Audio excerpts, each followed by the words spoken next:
Bismillahi, assalamualaikum warahmatullahi wabarakatuh.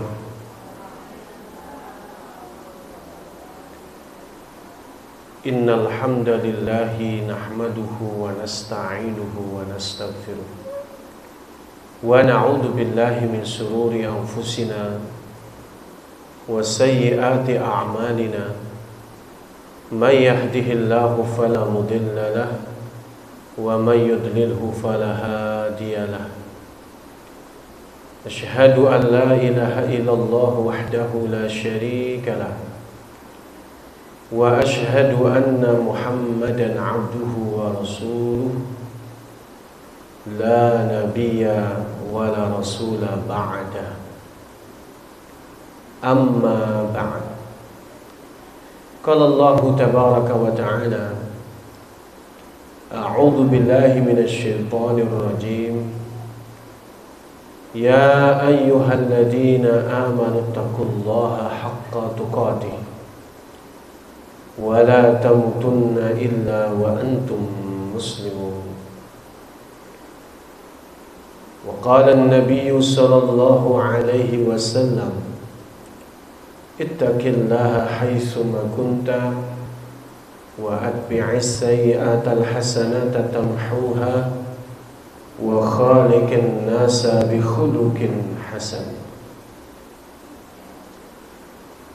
Jamaah khususan muslimah wa ummahat kajian rutin rumah dakwah yang dirahmati Allah.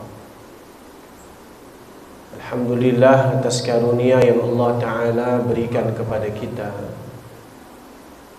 sehingga pada kesempatan siang menjelang sore hari ini kita dimampukan oleh Allah Subhanahu wa Ta'ala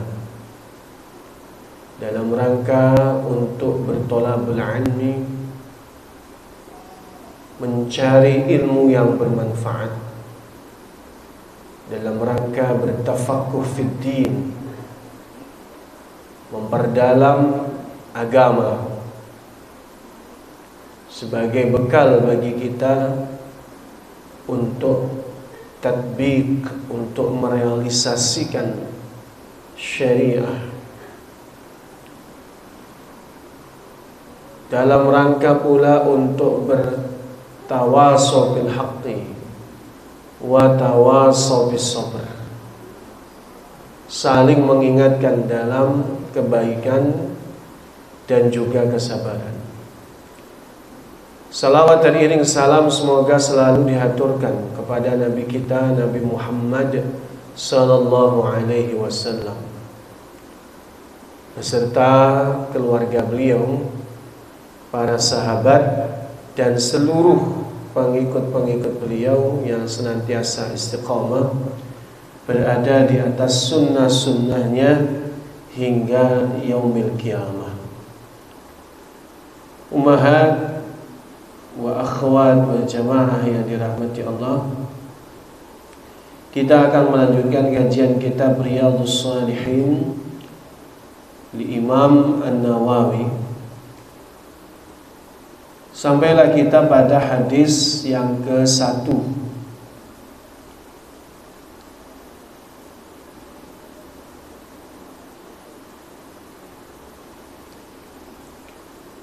An Amiril Mu'minin Abi Hafsin Umar ibn al-Khattab ibn Nufail bin Abdul Uzza bin Riyah bin Qurt bin Razah bin Adi bin Lu'ay ibn Ghalib al-Quraisy al-Adawi.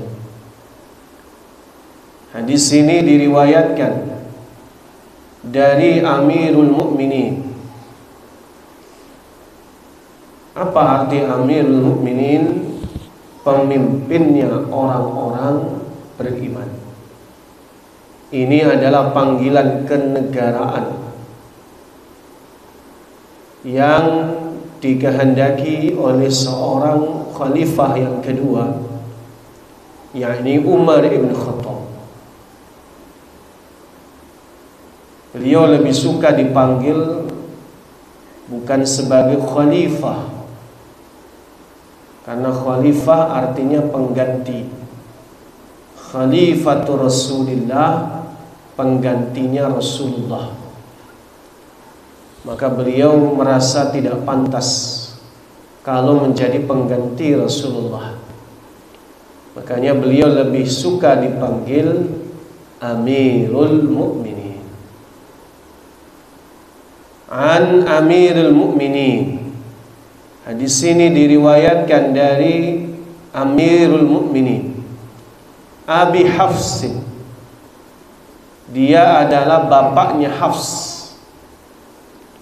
Hafsin, kata para ulama, merujuk pada putrinya yang bernama Hafsah.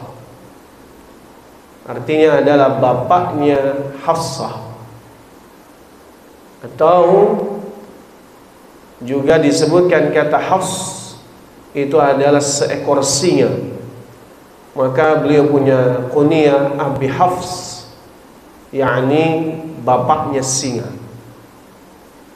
Tentu ini adalah merupakan julukan yang sifatnya adalah kiasan dari sosok figuritas dari seorang Umar bin Khattab yang memang terkenal pemberani. Nama asli beliau adalah Umar bin Al-Khattab. Umar bin Al-Khattab. Umar anaknya Al-Khattab bin Nufail, putranya Nufail bin Abdul Uzza, putranya Abdul Uzza bin Rayyah, putranya Rayyah bin Qurt, anaknya Qurt bin Razah, anaknya Razah bin Adi, anaknya Adi bin Lu'ay, anaknya Lu'ay ibn Ghalib Al-Quraisy, anaknya Ghalib dari suku Quraisy, dari salah satu kabilah yang namanya Al-Adawi, dari kabilah Adi. Panjang ya. Jadi kalau hadis itu kalau lengkapnya begitu Umar. Ini baru nasabnya Umar bin Khattab, belum perawi yang lain ya, insyaallah. Radhiyallahu anhu, semoga Allah meridhoinya. Qal, beliau berkata, sami'tu Rasulullah sallallahu alaihi wasallam yaqul, aku mendengar langsung, tidak ada perantara dari Rasulullah sallallahu alaihi wasallam, beliau bersabda, innamal a'malu binniyat wa innamal likulli imri'in ma nawa. Hanya saja amalan itu tergantung dengan niat. Wa innamal likulli imri'in ma nawa, dan hanya saja setiap orang akan diberikan ganjaran dengan sesuai apa yang diniatkan. Faman kanat hijratuhu ila Allah wa rasulih, fa hijratuhu ila Allah wa rasulih. Maka barang siapa yang hijrahnya ia niatkan kepada Allah dan Rasulnya, maka dia berhak mendapatkan ganjaran hijrahnya kepada Allah subhanahu wa ta'ala dan Rasulnya. Wa man kanat hijratuhu lid dunya yusibuha aw imra'atin yunkihuha fa hijratuhu ila ma hajara ilaih. Dan barang siapa yang hijrahnya adalah untuk dunia yang ingin dia raih, atau perempuan wanita yang ingin dia nikahi, maka hijrahnya itu adalah kepada apa yang dia niatkan padanya. Muttafaqun ala sihhatih, hadis ini disepakati kesahihannya. Adapun dua imam muhaddisain, yaitu adalah dua orang ahli hadis atau orang yang meriwayatkan hadis. Yang pertama adalah Abul Husain Muslim bin Al-Hajjaj bin Muslim Al-Qushairi An-Naisaburi radhiyallahu anhuma fi sahihima alladhi huma as-sahhul kitab al-musannifah. Jadi kitab ini atau hadis ini diriwayatkan oleh dua imam besar, Imam Bukhari dan Imam Muslim, yakni salah satunya adalah Abu Al-Husain. Dia punya julukan Abu Husain. Nama aslinya adalah Muslim bin Al-Hajjaj bin Al-Qushairi An-Naisaburi, yang sering dikenal dengan Imam Muslim. Dan dalam sahih keduanya, dan keduanya adalah merupakan kitab yang paling sahih setelah Al-Quran. Panjang ya, baru dibaca, belum dibahas ya. Kata innama bermakna hanya, sebuah pengecualian. Jadi kalau inna itu sesungguhnya, tapi kalau innama hanya saja, artinya menetapkan sesuatu yang disebut dan mengingkari selain yang disebut itu. Jadi kalau kata innama berarti hanya saja, tidak ada pengecualian dan tidak ada yang lainnya. Menetapkan sesuatu kalimat yang di depannya adalah satu-satunya, hanya saja.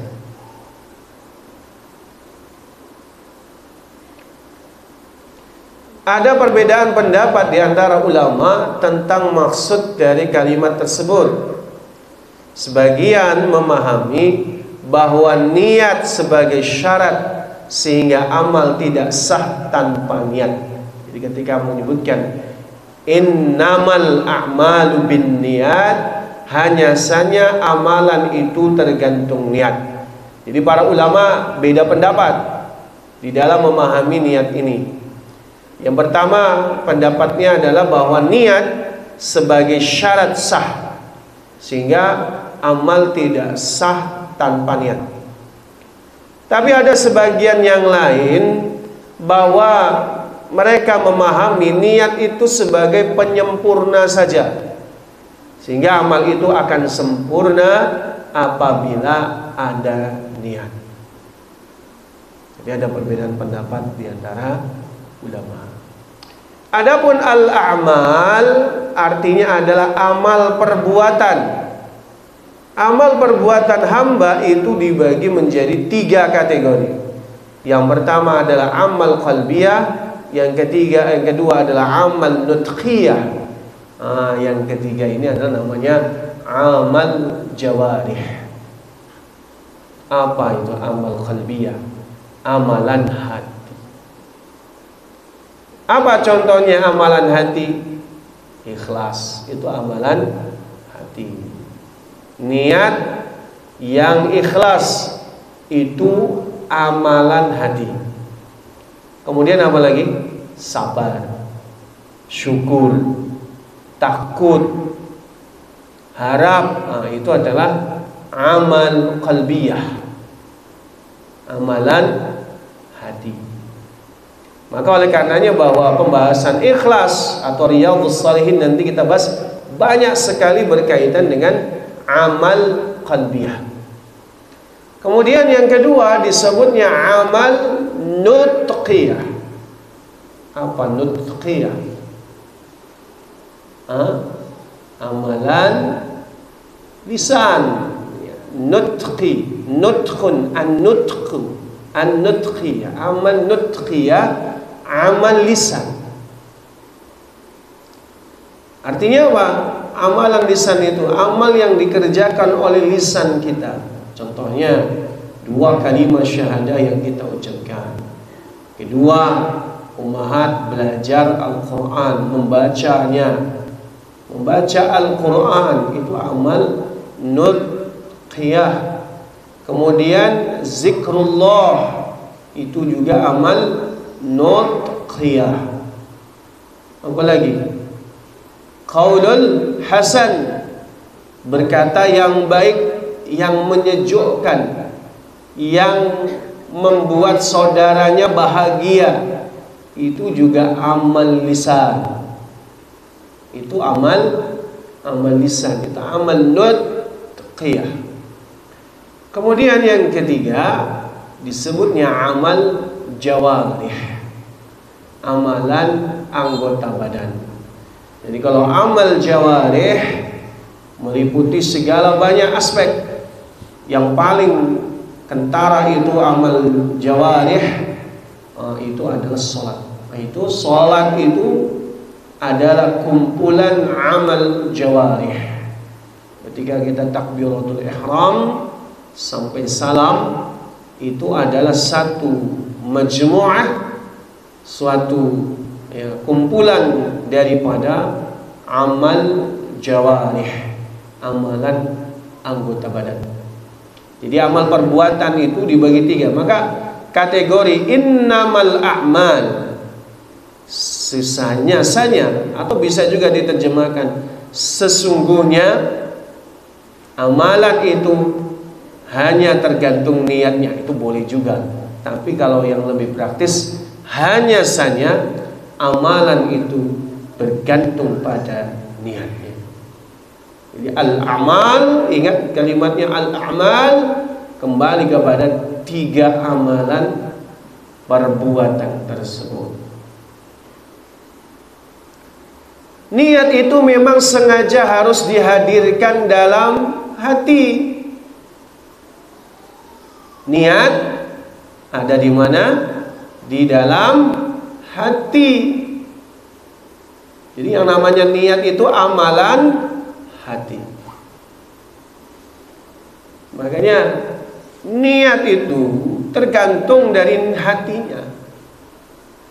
Hadirkan dalam hati, atau menguatkan sebuah keinginan atau motivasi yang sudah ada dengan lebih kuat lagi. Dan bukan disebut niat jika hanya terlintas di hati sesaat. Jadi kalau cuma kepengenan, pengen, tapi nggak ada kesengajaan untuk mau melakukannya dengan penuh motivasi dan usaha, maka itu belum niat namanya.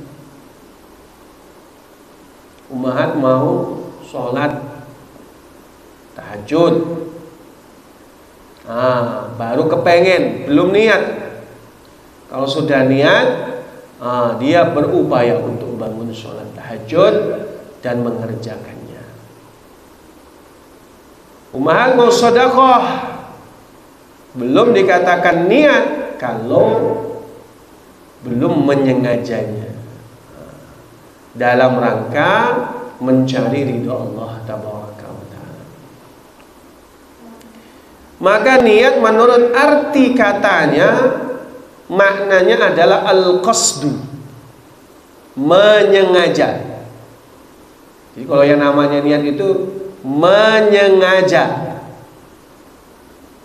Ummahat, kalau ummahat pergi ke sini menyengaja dalam rangka mencari ridha Allah, berarti sudah berniat yang baik. Tapi kalau ummahat belum menyengajanya untuk mencari ridha Allah, berarti belum niat yang baik. Ya. Jadi niat itu adalah al-qasdu. Sebagaimana salah satu kaidah bunyinya qasdus syai' muqtaranan bi fi'lih.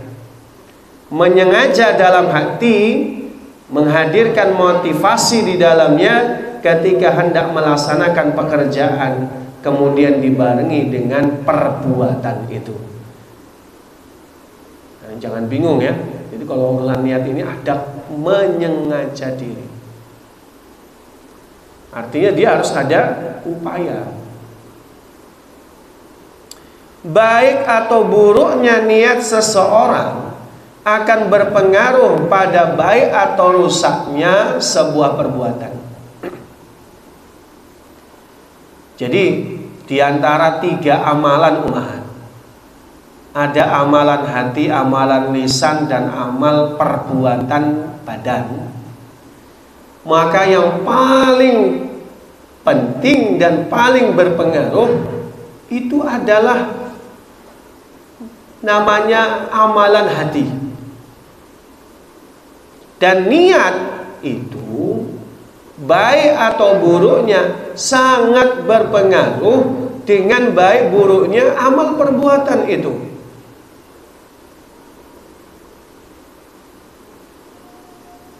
Pertama, kalau seseorang itu sudah niat ikhlas mencari ridha Allah, maka dia husulul ajri,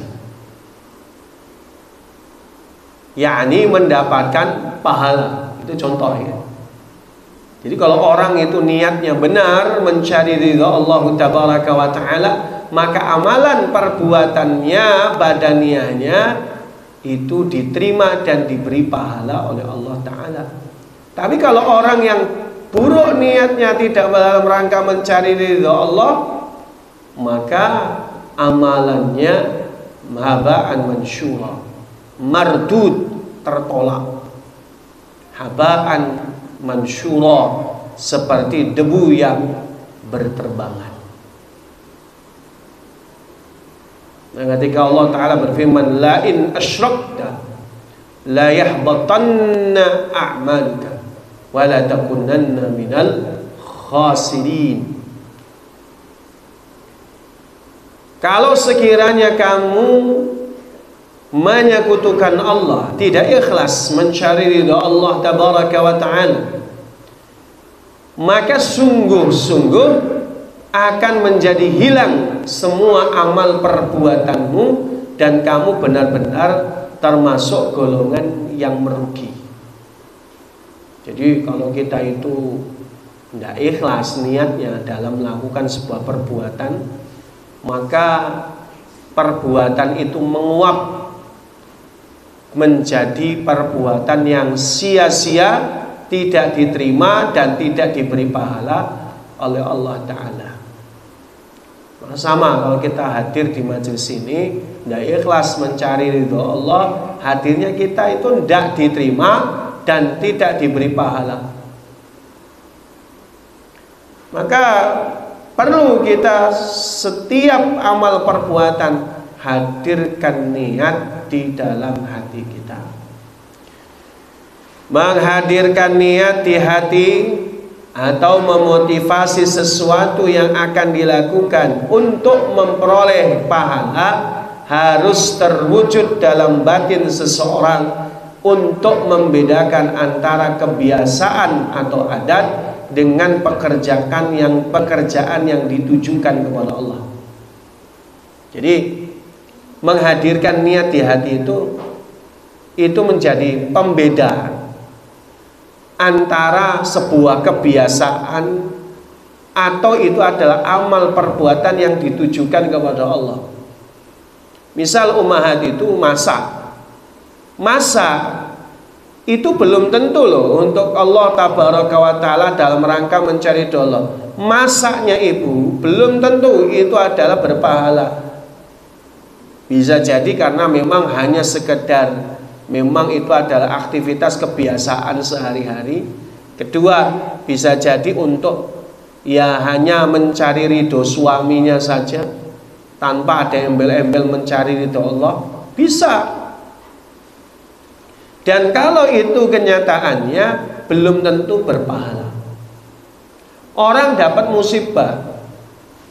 Ketika dia dapat musibah, dia bersabar. Bersabar itu belum tentu sabarnya untuk Allah, belum tentu. Maka tadi kita katakan, kalau seseorang itu sabarnya untuk mencari ridho Allah, maka sabarnya bisa menggugurkan dosa dan menambah pahala. Tapi kalau dia dapat musibah, dia tahan, tidak ngeluh, tapi bukan karena Allah, maka ya sabarnya itu tidak diterima. Sabarnya itu tidak memberikan pahala. Bisa jadi amal ibadah yang dikerjakan seperti sholat, puasa di bulan Ramadan atau puasa sunnah yang lain, itu dikerjakan cuma karena itulah habit atau itulah yang namanya kebiasaan, adat saja. Maka hati-hati. Ada seorang ulama menggunakan sebuah kaidah, ibadatul ghaflah adat wa adatul yaqdhah ibadat. Ini umahat penting banget pembahasan kita. Ibadatul ghaflah, ibadahnya orang yang lalai adatun, cuma dicatat sebagai kebiasaan saja, belum tentu pahala. Orang datang bulan Ramadan itu ada mana banyak orang kemudian persiapan untuk puasa bareng. Ingat baik-baik bahwa puasanya itu belum tentu karena Allah kalau dia tidak niatkan untuk Allah tabaraka wa ta'ala. Bisa jadi dia puasa hanya karena memang yang lain puasa, dia nggak enak kalau nggak puasa. Maka puasa orang yang niatkan dirinya karena Allah dengan orang yang puasa karena nggak enak, maka nilainya berbeda. Nah, ini dikatakan wa innama likulli imri'in ma nawa, dan hanya saja setiap orang itu akan mendapatkan ganjaran sesuai dengan yang diniatkannya. Kita kesini umahat, datang ke kajian, ya, atau mungkin yang sedang menyaksikan secara online, kalau itu hanya karena ndak enak sama orang, ndak enak sama temen, ndak enak sama gurunya, hati-hati, belum diterima oleh Allah, belum tentu berpahala di sisi Allah. Jadi bagaimana seharusnya? Niatkan karena Allah. Saya datang ke kajian rumah dakwah lillahi ta'ala, untuk Allah subhanahu wa ta'ala, walaupun tidak dilafazkan, tapi kita niatkan dalam hati kita, bismillah lillahi ta'ala. Makanya ini sangat berpengaruh pada baik buruknya perbuatan kita. Jadi ibadahnya orang yang lalai dari zikrullah, tidak niat karena Allah Ta'ala, hanya dicatat kebiasaan.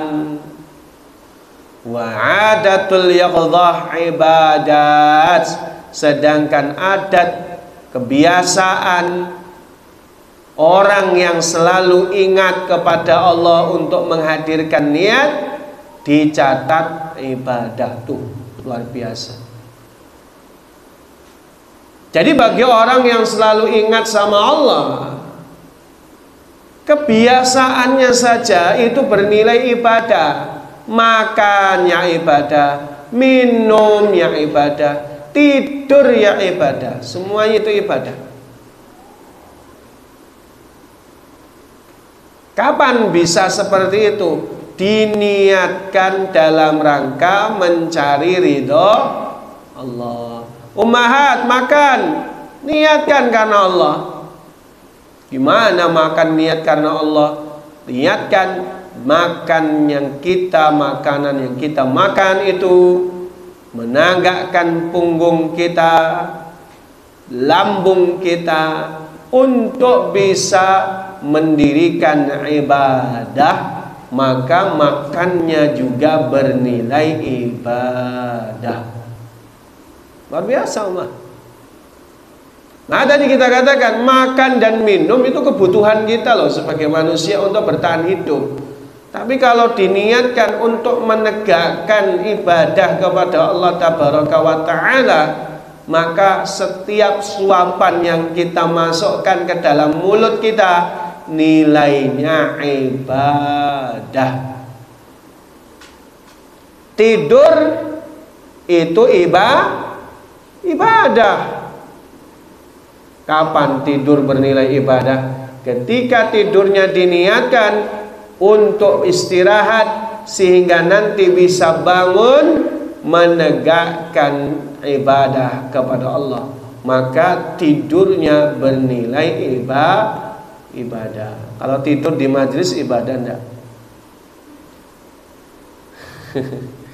Tapi kalau dia kecapean, lelah, ya, sudah ditahan-tahan matanya berat, sudah minta sama Allah, ya Allah jangan ngantuk, tapi Allah kirim ngantuk, ya itu bisa bernilai ibadah.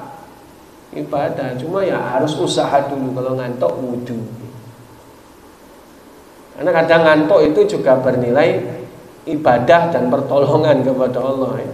tergantung situasi dan kondisinya.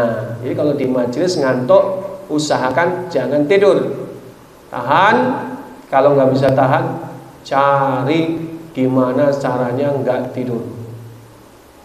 Boleh wudu, boleh apa lagi? Lari, lari kejauhan. Olahraga sedikit, ya, peregangan silakan. Apa lagi? Ya obatnya tidur apa? Obatnya ngantuk. Makan, masya Allah. Ya nggak mungkin makan sambil tidur, nggak mungkin. Tapi habis makan tidur lagi. Nah, ini masalah. Ibadah. Jadi kalau kita makan atau tidur, diniatkan untuk mencari ridha Allah, ya, tahan. Kita Allah. Lanjut, masih banyak pembahasan kita. Wa innamal likulli imri'in ma nawa, dan setiap orang hanya mendapatkan sesuai niatnya. Lihat. Artinya apa? Semua amal kebajikan, baik yang lahiriah, yang dia jiwa, amalan hati maupun lisan, tergantung dari yang diniatkannya. Dan ia mendapatkan pahala dari Allah jika memang diniatkan untuk Allah. Kalimatnya gitu.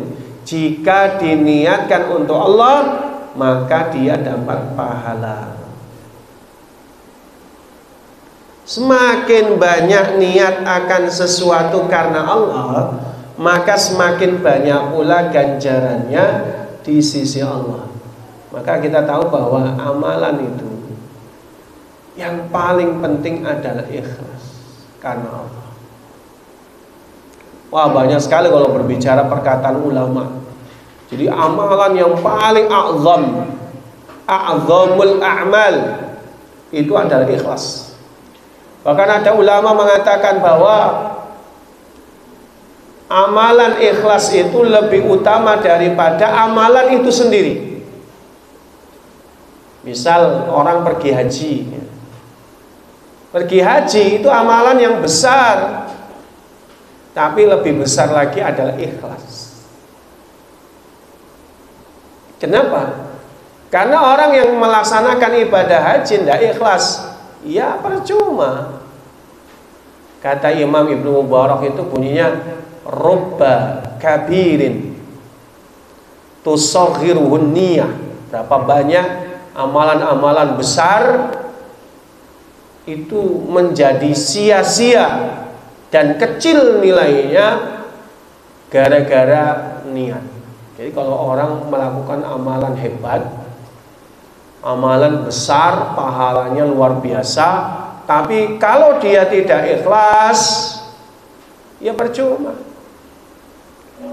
Umahat itu ada pada satu amalan yang utama. Nabi pernah bersabda, khairukum man ta'allamal qur'ana wa 'allamah. Sebaik-baik kalian adalah yang belajar dan mengajarkan Al-Quran. Tapi kalau tidak ikhlas, itu sia-sia. Bahkan di dalam hadis riwayat Imam Muslim itu disebutkan banyak orang-orang yang nanti dipanggil oleh Allah. Ada 3 golongan. Salah satu diantara yang pertama adalah qari muallimul Quran, orang yang pandai membaca Quran dan pinter tentang Al-Quran. Allah panggil, ya, apa yang kau gunakan dari nikmat yang telah kuberikan? Maka orang itu mengatakan, saya gunakan seluruh nikmat atas jalanmu ya Allah, belajar mengajarkan Al-Quran, membaca Al-Quran. Apa yang Allah firmankan? Kadzabta, kau dusta. Bukankah kau baca Al-Quran supaya orang memujimu, bacaanmu baik sehingga kau disebut qari? Atau kau ajarkan Al-Quran supaya kau disebut alim, dan kau sudah dapatkan di dunia, kau dipanggil qari, kau dipanggil ulama, kau dipanggil ustazah, ustaz. Maka kemudian Allah perintahkan kepada malaikat untuk menyeret wajahnya, bahkan dalam riwayat menyeret hidungnya sampai ke neraka. Jadi berat itu. Jadi amalan yang besar, yang lebih besar lagi adalah niat ikhlas karena Allah Subhanahu wa ta'ala. Jadi tidak bisa kita meremehkan ikhlas ini. Maka tuntunan niat atas amal wajib hukumnya ikhlas karena Allah ta'ala. Wajib gitu. Jadi konsekuensinya itu bukan kalau nggak ikhlas nggak diterima aja, enggak. Konsekuensinya orang yang nggak ikhlas dihukum Allah. Tadi hadisnya. Jadi kalau orang nggak ikhlas, bukan hanya nggak diterima amalnya, diancam azab. Orang yang menuntut ilmu tidak ikhlas mencari ridha Allah, maka ancamannya juga neraka. Jadi ikhlas itu hukumnya wajib bagi kita, semuanya wajib itu. Tidak boleh bagi kita melalaikannya. Jadi apa? Ikhlas wajib dalam setiap amalan kita. Ketika niat diharuskan dalam setiap aktivitas apapun, di situ pula niat harus diiringi dengan ikhlas dalam bentuk apapun. Dengan demikian niat karena Allah dan ikhlas karena Allah tidak dapat dipisahkan. Ya niat itu ya ikhlas gitu. Karena nggak ada lagi niat itu kecuali harus ikhlas karena Allah Subhanahu wa ta'ala. Gimana? Makanya Imam Asy-Syafi'i rahimahullah itu kalau mau melakukan sesuatu, beliau anjurkan bertanya 3 hal. Madza ta'mal? Wa limadza ta'mal? Wa liman taf'al? Atau ta'mal. Jadi kita kalau sebelum melakukan suatu amalan, hendaknya muhasabah, evaluasi, mempertanyakan diri kita. Yang pertama, madza ta'mal? Apa yang sedang kau kerjakan? Kalau kita mau sholat ya kita jawab, saya mau sholat. Pertanyaan yang kedua, limadza ta'mal? Kenapa kau kerjakan? Kita bisa jawab, karena diperintahkan oleh Allah Tabaraka wa ta'ala. Ini hukumnya wajib, sholat wajib soalnya. Terus pertanyaan ketiga, liman ta'mal? Untuk siapa? Dijawab gimana? Untuk Allah, mencari keridhaan Allah. Itu ya. Kalau ketiganya nggak bisa dijawab, bukan amalannya ditinggalkan, tapi kata Imam Asy-Syafi'i diperbaharui, dijawab. Kalau memang tidak bisa jawab, cari jawabannya. Kalau memang jawabannya jelek, dibenerin. Kalau salah jawabannya, itu setidaknya akan mengingatkan kita supaya bahwa amalan yang kita kerjakan harus ikhlas. Jadi karena beratnya amalan ini, ya, sehingga para ulama mengatakan bahwa tidak ada amalan yang paling berat kecuali memastikan niat karena Allah, ikhlas karena Allah. Itu amalan yang paling berat. Bagi ulama saja begitu. Maka oleh karenanya ya kita harus benar-benar ya, benar-benar concern, benar-benar serius untuk memastikan karena Allah Subhanahu wa ta'ala. Kemudian Imam Ibnu Qayyim pernah berkata, perbuatan baik yang tidak diiringi oleh keikhlasan maka ia tak manfaat. Seperti seorang pengelana yang berbekal air minum lalu berjalan jauh dengan rasa letih dan penat, namun tidak bermanfaat akhirnya. Ini itu tamsilnya, perbandingannya, permisalannya cukup luar biasa ini. Pengelana itu orang yang mereka harus keluar dari kampungnya, keluar dari rumahnya. Ini namanya pengelana ya. Berat meninggalkan rumah itu berat. Jujur itu berat sekali. Kalau meninggalkan rumah sehari, 2 hari masih tahan, 3 hari masih tahan. Tapi kalau sudah berpuluh hari, nanti akan terasa namanya homesick namanya. Kangen rumah, sampai sakit rumah. Homesick, sakit rumah. Maknanya kerinduan yang menyebabkan perasaan tertekan karena rindu kampung halaman. Sehingga apa?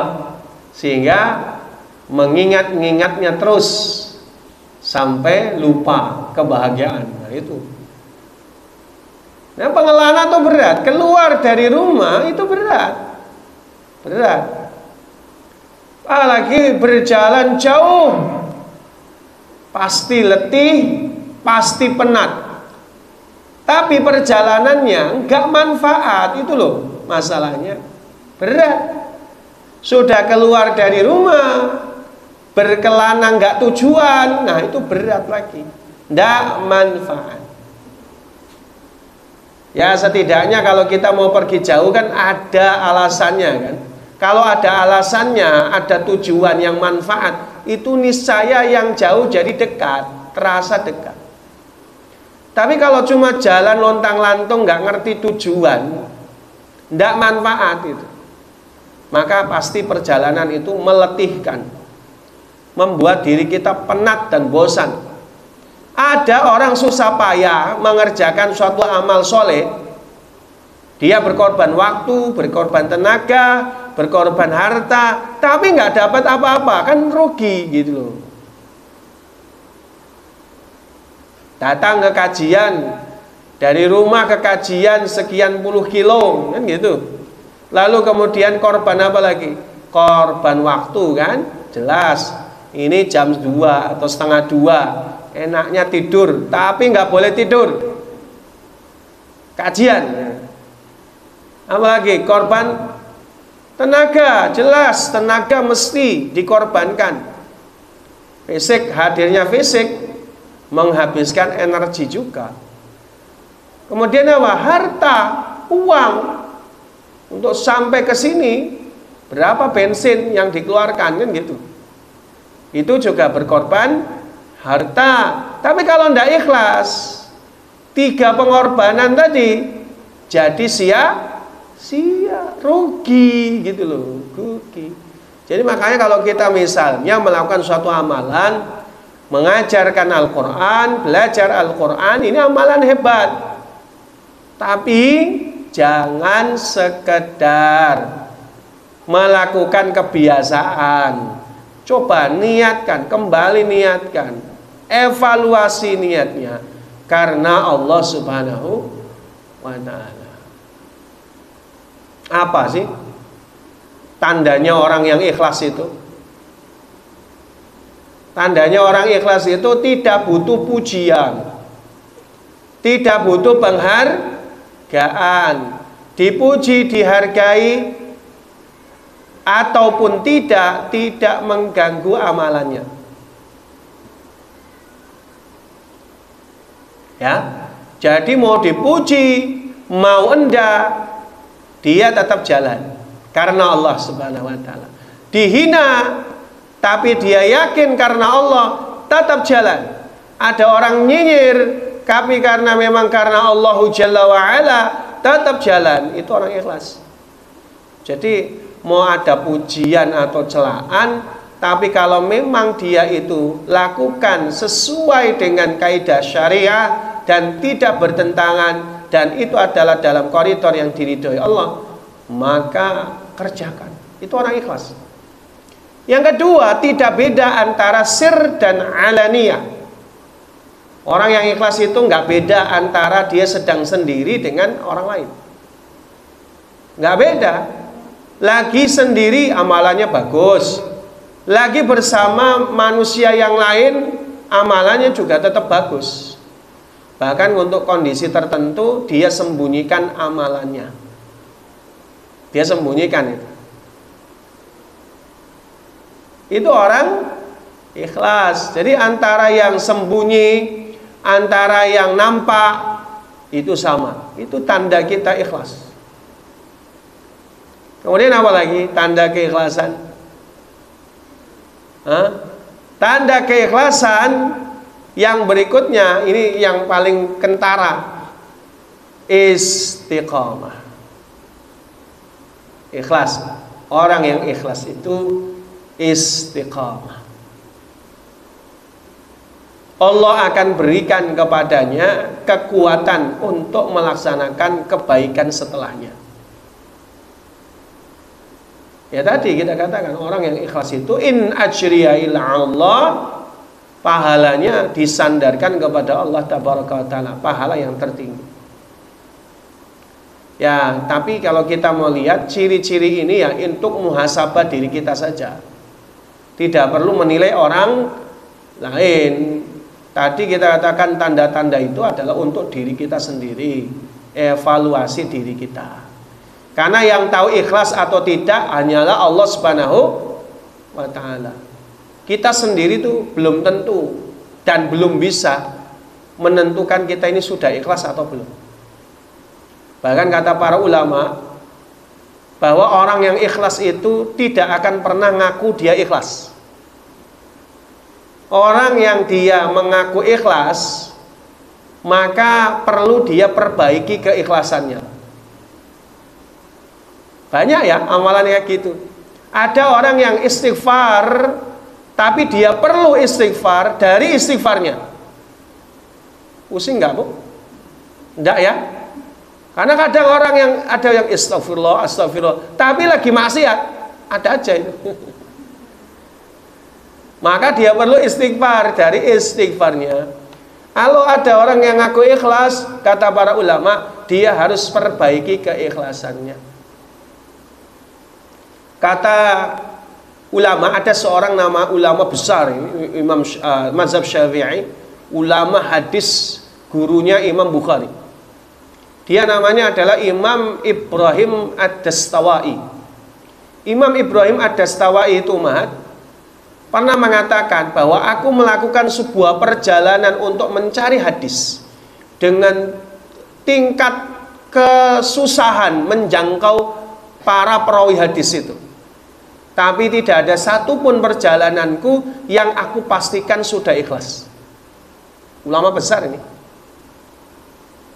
Seorang ulama besar saja tidak bisa memastikan beliau itu ikhlas.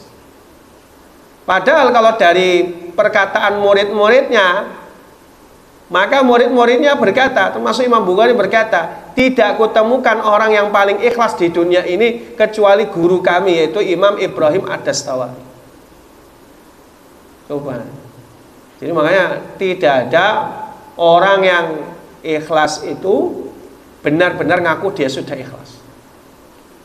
Jadi kita tuh pokoknya evaluasi kepada diri kita sajalah. Jadi seseorang kalau tidak ikhlas, ya tidak perlu kita nilai, kita orang luar, karena urusan ikhlas itu urusan hati soalnya. Dan hati itu yang tahu hanyalah Allah Subhanahu wa ta'ala. Maka oleh karena itu, bagi seorang dai, seorang muallim, ustazah, ustaz, makna ikhlas itu ketika ia mengarahkan perkataannya, perbuatannya, jihadnya hanya untuk Allah, mengharap ridhonya dan kebaikan pahalanya tanpa melihat pada kekayaan dunia, tampilan, kedudukan, sebutan, kemajuan atau kemunduran. Ini kadang-kadang yang level dai, da'iyah, mu'alim, mu'alimah, ustazah, ustaz, kadang juga terjebak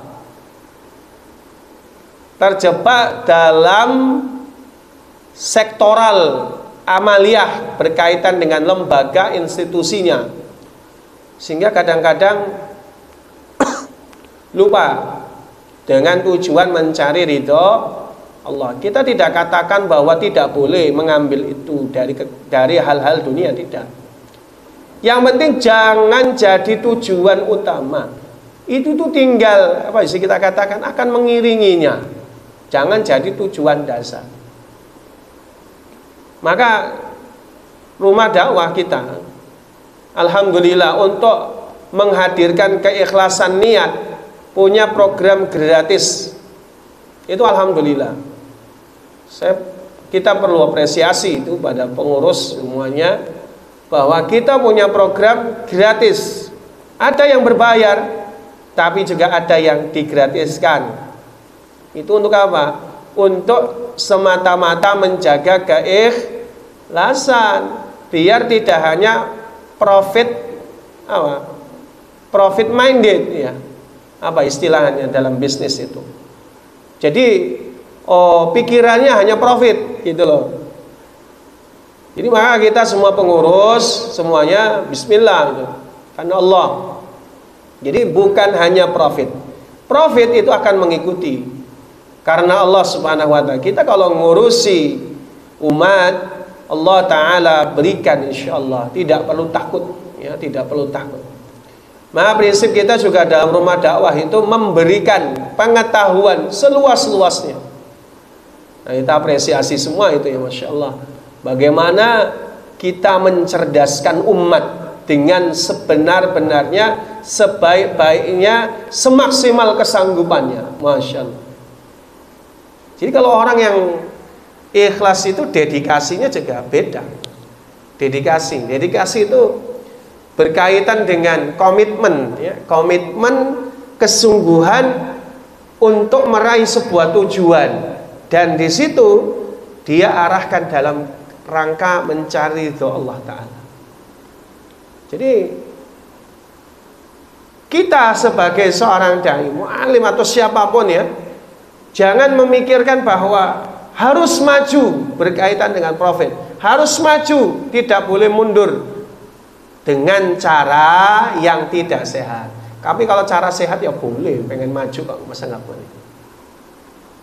Bikin terobosan, bikin jaringan, ataupun bikin yang komunikatif, sinergis dengan yang lain, itu bagus untuk kemajuan.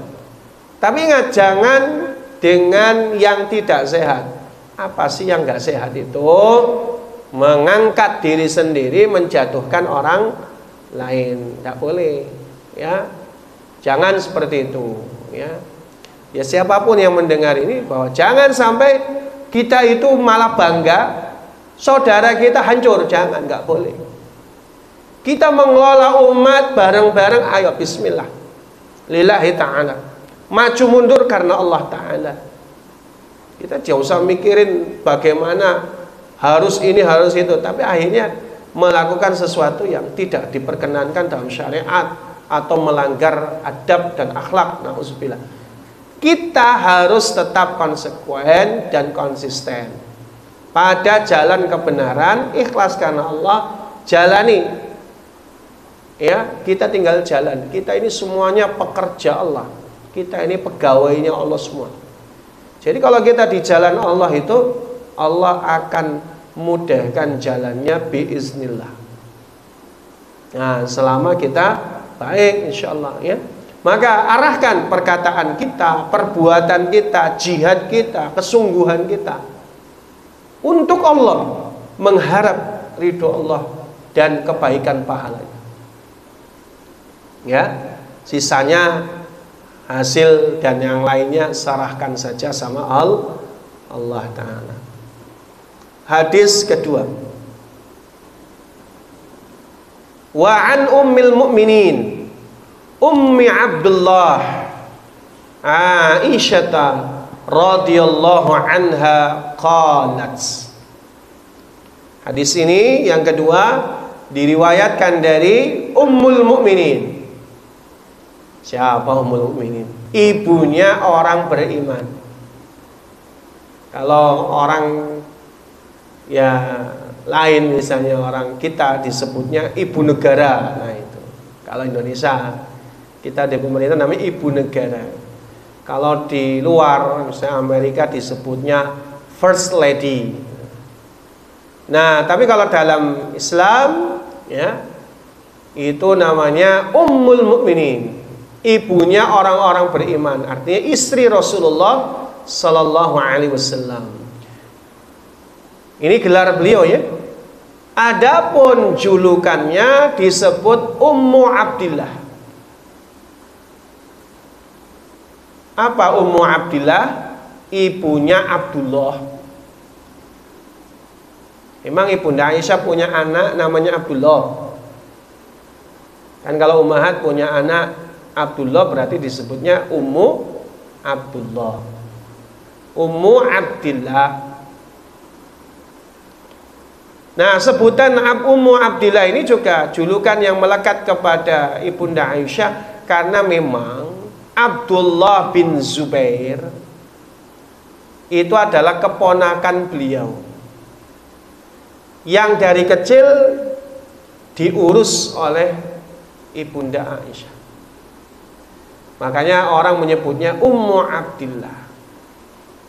Aisyah radhiyallahu anha, Ibunda Aisyah radhiyallahu taala anha qalat, beliau berkata,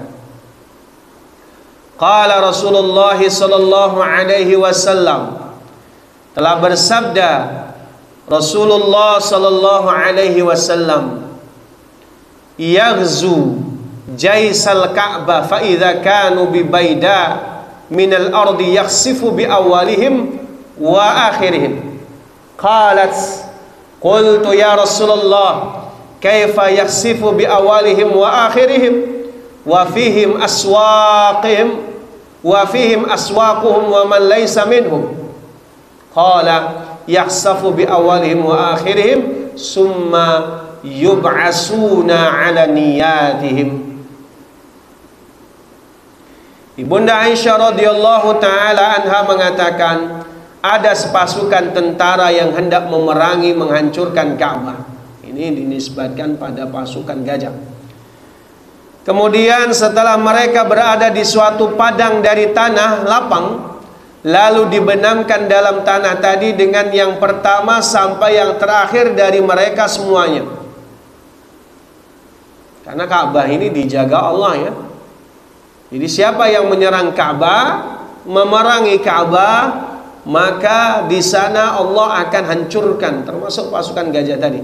Tapi dalam kasus ini, kalau ada yang menyerang Ka'bah, mereka dibenamkan dalam tanah. Berarti dibenamkan itu dimasukkan dalam tanah, dibenamkan seperti korun ya, di balik tanahnya, atau mungkin juga amblas longsor. Bisa jadi begitu, atau mungkin juga likuifaksi, bisa saja.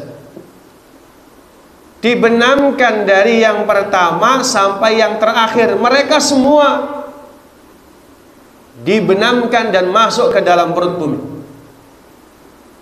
Maka Ibunda Aisyah bertanya, saya berkata, ya Rasulullah, bagaimana semuanya dibenamkan dari yang pertama sampai yang terakhir, sedangkan di antara mereka itu ada ahli pasaran. Ahli pasaran maksudnya pedagang ya.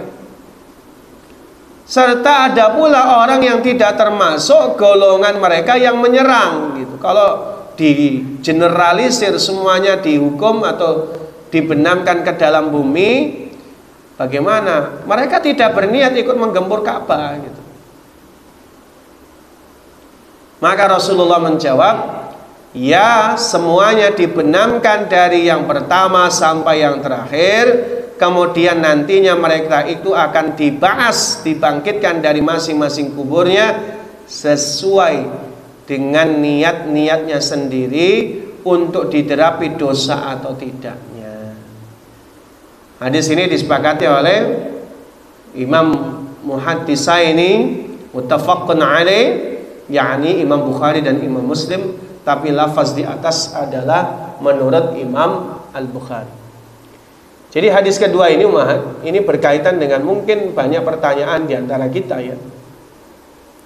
Jadi ketika ada suatu negeri itu memang diberikan hukuman seperti mungkin yang terakhir di Palu gitu ya. Mungkin juga tsunami yang ada di sekitar Lampung, biar nggak jauh-jauh ya. Jadi bisa karena memang ada nampak jelas perbuatan dosa, kerusakan dan perzinahan, lalu kemudian Allah hukum dengan adanya tsunami. Tetapi yang terdampak tsunami ini bukan hanya yang ahli maksiat saja, tetapi ada di antara mereka yang juga orang-orang soleh gitu. Mereka kena dampaknya. Bisa jadi juga meninggal dunia karena tsunami tersebut. Maka kondisi demikian itu bisa berlaku bagi mereka. Statusnya tergantung kondisi mereka pada saat itu. Nah, kalau tadi bahasanya adalah menyerang Ka'bah, ini kan ada orang yang datang ke Mekah, ada yang memang mereka mau menyerang Ka'bah, tapi juga ada yang pedagang. Cuma dalam satu padang pasir yang sama, karena memang di teritorial yang sama, kemudian semuanya tetap dibenamkan ke bumi. Maka kondisi demikian tergantung kondisi niat mereka masing-masing. Makanya ada satu firman Allah bunyinya, a'udzubillahi minasyaitonirrajim, wattaqu fitnatal la tusibannal ladzina zalamu minkum khassah. Hendaklah takut ketika Allah tabaraka wa taala memberikan musibah kepada bukan kepada orang-orang yang zalim berbuat maksiat saja. Artinya apa? Artinya orang-orang soleh di dalamnya juga ikut kena dampaknya. Maka kondisi begini tergantung niat. Makanya penting banget kita itu setiap hari, setiap waktu memperbaiki niat kita dalam setiap kondisi. Karena Allah Subhanahu wa ta'ala, salah satu diantaranya dengan zikir kepada Allah Ta'ala itu menyebabkan kita juga karena Allah Ta'ala minimal zikir. Jangan sampai ya kita lalai dari itu. Dan kita kelak akan dibangkitkan berdasarkan niat kita masing-masing. Ya. Orang misal kalau secara individu ya, na'udzubillah ada orang jalan bawa motor, terus tiba-tiba ada tersapu mobil sehingga meninggal di tempat. Maka itu juga tergantung niat masing-masing. Dia dalam rangka apa itu? Makanya tadi sebelum apa-apa, melakukan apa-apa, niat karena Allah. Umahat ke pasar, niat karena Allah. Umahat kemanapun, niat karena Allah. Biar apa? Biar tercatat karena Allah Subhanahu wa ta'ala. Ya Allah, waktu jualah ya yang sangat terbatas, karena memang salat asar kita sangat dekat ya. Jadi kita cukupkan sampai di sini. Di hadis yang kedua, kita semua dibangkitkan tergantung niat kita masing-masing. Jadi niat ini menjadi pokok yang penting bagi kita, dan mari kita selalu perbaiki niat kita. Wallahu a'lam bishawab. Waktu dan tempat kami kembalikan kepada Raisatul Jalazah. Tafadhol.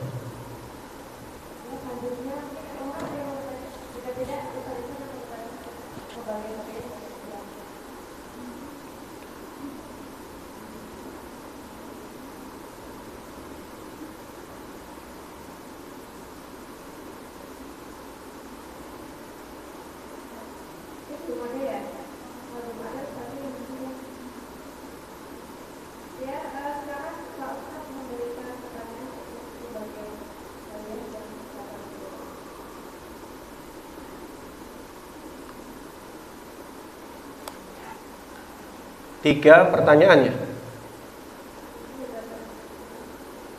Ada hadiahnya 4. Hadiah yang besar ada? Ada.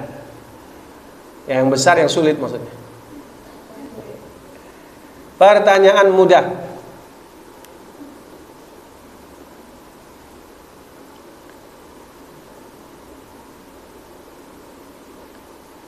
Yang pertama,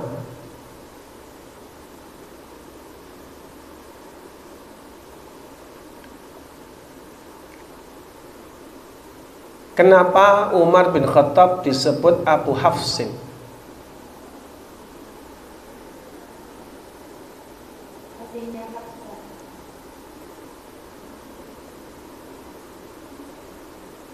Kenapa?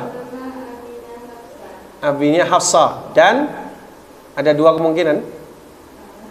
Satu lagi. Betul, abinya Hafsah.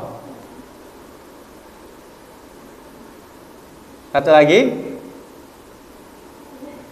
Kemungkinan yang kedua.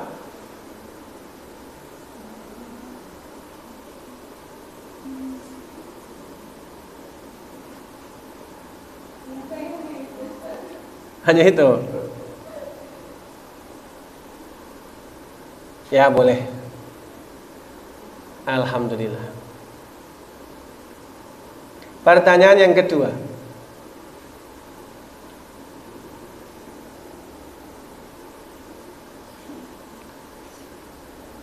Apa maksud dari niat? Apa arti niat itu?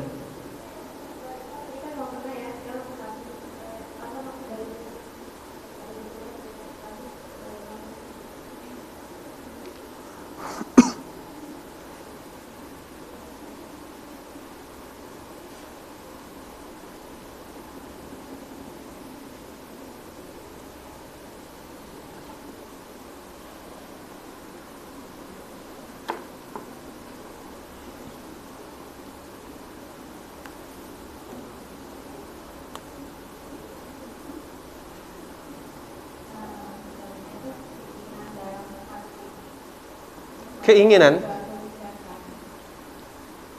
Keinginan.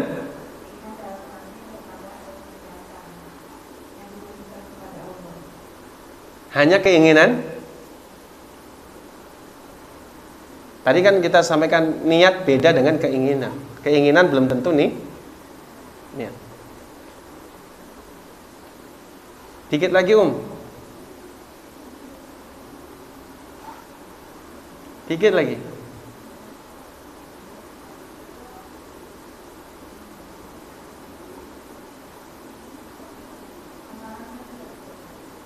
Apa itu niat?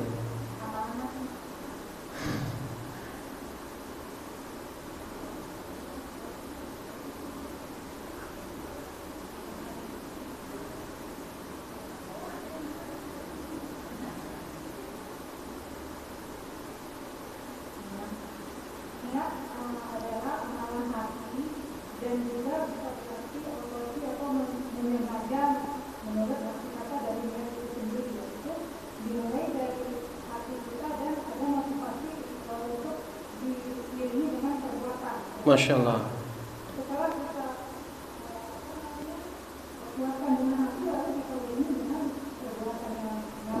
Masya Allah, barakallah fiki. Ahsanti. Sadaqti. Sahih, sahih. Pertanyaan yang ketiga. Ada 4 ya? Oh, 3. Satu lagi. Ini penting. Jelaskan.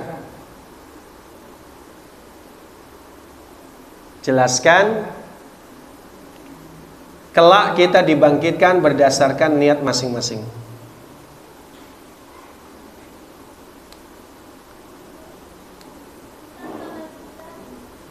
Jelaskan. Jelaskan makna kelak kita dibangkitkan. Jelaskan makna kalimat, makna dari kalimat kelak kita dibangkitkan berdasarkan niat masing-masing.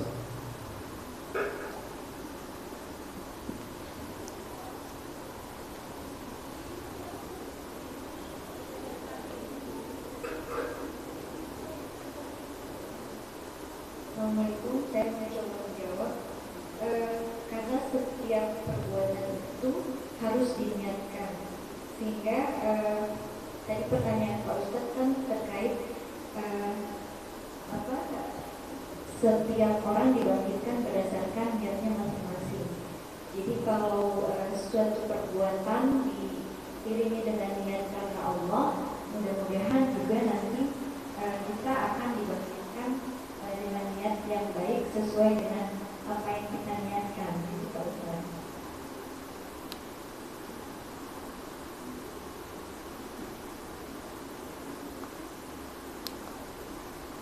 Taib. Tes. Taib. Nah, boleh. Sedikit lagi sebenarnya, tapi nggak apa-apa. Kalau jelas. Sekedar tambahan Pak Ustadz. Ya, silakan. Setiap orang hanya akan mendapatkan sesuai niatnya masing-masing. Nah, dan kelak dibangkitkan berdasarkan niat masing-masing. Ya, sebenarnya jelaskannya dengan cerita nggak apa-apa. Jadi masing-masing kita akan dibangkitkan berdasarkan niat masing-masing. Tapi sudah benar poinnya bahwa kita harus meniatkan dalam setiap perbuatan karena Allah Subhanahu wa taala. Allahu a'lam bishawab.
Pak, Umi, kalian lewat.